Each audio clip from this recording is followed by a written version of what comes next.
خواتین حضرات، infection control society آپ کی صحت کے بارے میں مضامین آپ کی سماعت کے لیے پیش کرتی ہے۔ اب ہم آپ کو 66 ایئرس اور یا اس سے زیادہ کی عمر کے صحت کے بارے میں مسائل کے بارے میں آپ کو بتانا چاہیں گے۔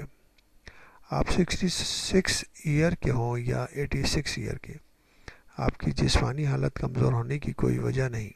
قدرتی طور پر جسم ضرور بڑھاپے کی منزل میں ہوتا ہے، اس میں ٹوٹ پھوٹ کا سلسلہ جاری رہتا ہے، لیکن چاق و چوبند زندگی، ورزشی سرگرمیاں اب بھی ممکن ہیں۔ وہ سادہ ٹیسٹ کے ذریعے آپ کی حیاتی عمر کا اندازہ لگایا جا سکتا ہے۔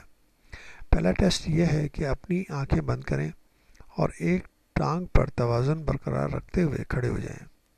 اب آپ یہ دیکھیں کہ کتنی دیر بعد آپ کو زمین پر دوسری ٹانگ رکھنے پر مجبور ہونا پڑے گا۔ درج ذیل جو اسکورنگ ہم آپ کو بتاتے ہیں، اس سے آپ اندازہ کر سکتے ہیں کہ آپ کی حس توازن کا عمر کا پتہ چل جائے گا۔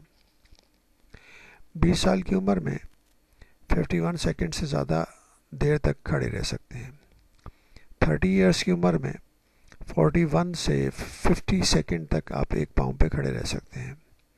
40 ایئرس کی عمر میں 31 سیکنڈ سے 40 سیکنڈ تک آپ ایک پاؤں پہ کھڑے رہ سکتے ہیں۔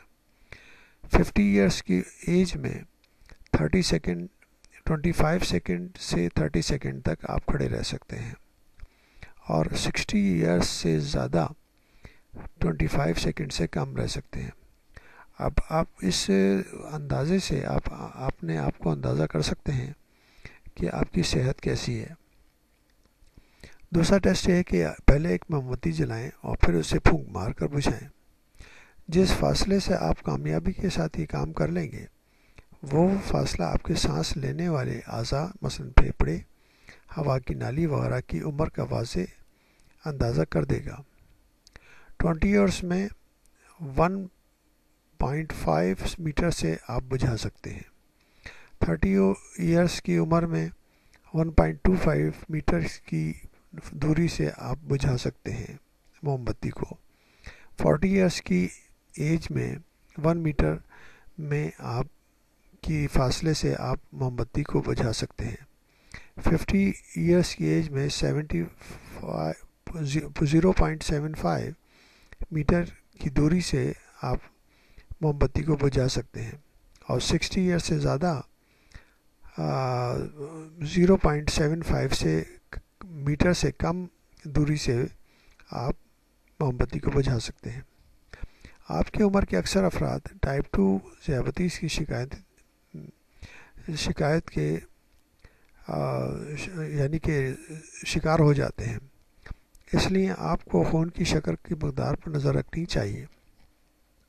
خالی پیٹ فاقے کی حالت میں بلڈ شوگر لیول 98 ملی گرام پر ڈیسی لیٹر کے 60 سے 98 ملی گرام پر ڈیسی لیٹر کے درمیان ہونی چاہیے، اور اگر یہ پیمائش 110 ملی گرام پر ڈیسی لیٹر سے تجاوز کر جائے تو اس کا مطلب یہ ہے کہ متعلقہ شخص بہت زیادہ ہارٹ اٹیک اور فالج کے خطرے کی زد میں ہے۔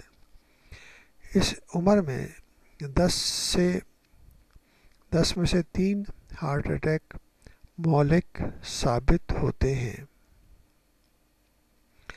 اس لیے عمر کے اس مرحلے میں دل کی صحت پر خاطر خواہ توجہ دینی چاہیے۔ ان خطرناک عوامل سے خود کو محفوظ رکھنا چاہیے۔ جسمانی وزن کی زیادتی، ہائی بلڈ پریشر، سگریٹ نوشی، ورزش سے گریز ان مسائل کو پیدا کرتا ہے۔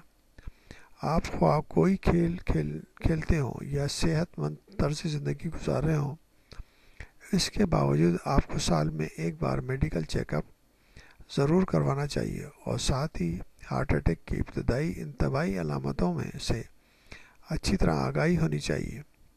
ان علامتوں میں یہ چیزیں شامل ہیں: کسی معقول وجہ کے بغیر تھکان، افسردگی کے دورے، عمومی بے دلی اور استدلال کی کیفیت، نیند میں ناقابل فہم تعلل، دل کے دورے کے شدید خطرے کی علامتیں سامنے آتے ہی فوری طور پر ڈاکٹر سے رجوع کریں۔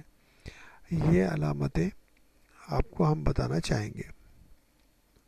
سینے میں درد جو ممکنہ طور پر بازوؤں اور گردن تک پھیلتا ہے محسوس ہو، لیکن اس کا یہ پھیلاؤ ضروری نہیں۔ پیٹ کے اوپری حصے سے اٹھنے والا درد، سانس لینے میں اچانک دشواری۔ اگر آپ اپنی زندگی کے باقی ماندہ سال بھرپور انداز میں اور پوری سرگرمی کے ساتھ گزارنا چاہتے ہیں تو اس کے لیے آپ کو ہڈیوں کو مضبوط اور توانا ہونا چاہیے۔ ہڈیوں کا ٹھوس پن عموماً 40 سال کی عمر کے لگ بھگ کم ہونا شروع ہو جاتا ہے۔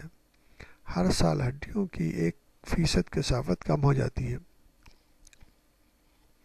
کیلشیم کی کمی سے ہڈیوں کے بھربھرے پن کی بیماری آسٹیوپروسس ہڈیوں کی تباہی کی رفتار تیز کر دیتی ہے،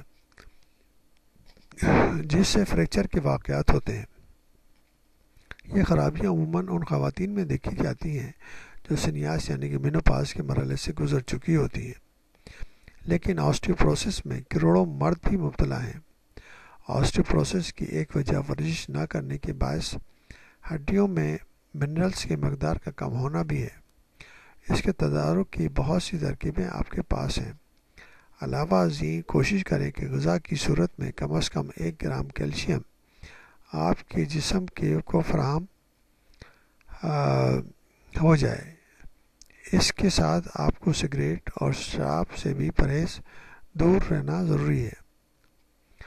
آپ کی عمر کچھ بھی ہو، صحت مند طرز زندگی، مناسب قسم کی ورزش اور باقاعدگی کے ساتھ دل، نظام ہضم، سماعت، بصارت اور حرکیات سے متعلق ٹیسٹ کروا کر آپ خود کو فٹ رکھ سکتے ہیں۔ کہتے ہیں کہ صحت سب سے بڑی دولت ہے، تو کیا اس عظیم دولت کے لیے یہ تھوڑی سی تکلیف آپ کو گوارا نہیں؟ اگر آپ اپنی صحت کے لیے وقت نہیں نکالیں گے تو بیماری کے لیے وقت نکالنا پڑے گا۔ تو بہتر یہ ہے کہ آپ اپنی صحت کے لیے تھوڑا وقت نکالیں اور باقاعدگی سے اس پر توجہ دے کے اپنے صحت کو بہتر سے بہتر رکھنے کی کوشش کریں۔